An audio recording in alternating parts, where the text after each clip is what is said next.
Hey, welcome back lads. So we have heard Modern Warfare 2 being described as the most advanced Call of Duty game yet in the series, but of course that does not mean advanced as in futuristic, but in the new things that the game is now able to do, because they have massively upgraded the capabilities of the engine that the game runs on. So Modern Warfare 2 can do things that they could not previously do, and it's kind of like in the previous Modern Warfare where there was an overhaul to the engine, so they were able to take the graphics to the next level, make like insanely realistic animations and sound design, as well as making it large-scale multiplayer that we see here in Ground War. So I wonder how Modern Warfare 2 is going to take all of that stuff to another level, take it even further. Thanks to some leaked information, we do have an idea about what some of those things, those changes and innovations are, so let's get into that. The leaks do tell us that for the first time ever there will be a day and night cycle in Call of Duty, as well as dynamic weather, and that is for the new DMZ mode that replaces Spec Ops, and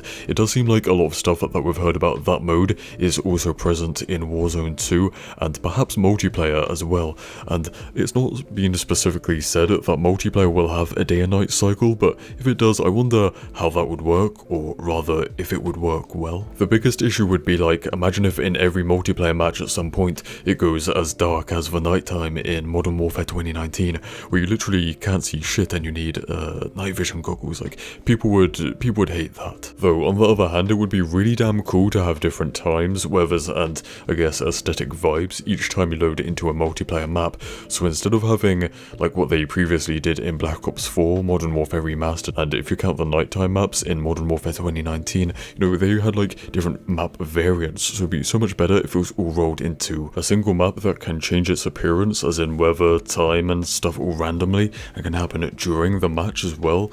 Yeah, so something like that is possible. And kind of as an example, something that I was talking about on Twitter the other week, something that I wanted to see was the Modern Warfare 2 original MW2 map Underpass return, but instead of it being this kind of damp, rainy, greyish map, imagine if it was like sunny and tropical, something like that.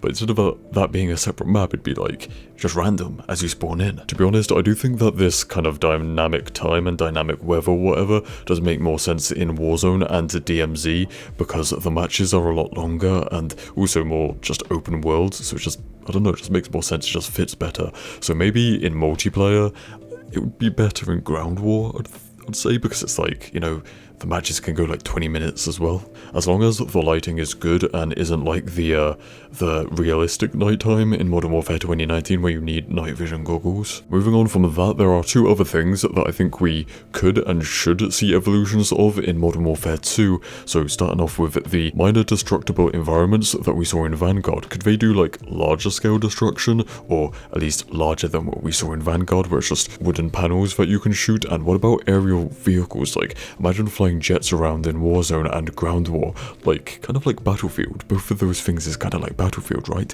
Like, there is quite a difference between flying a modern jet versus the World War II era prop planes that we currently have. I'd like to see that. Well, I'm sure that we'll find out more details about that topic next week. The reveal is like literally next week, so stay tuned, and that is about that for today. So stay spicy, and I'll see you in the next one. Cheers.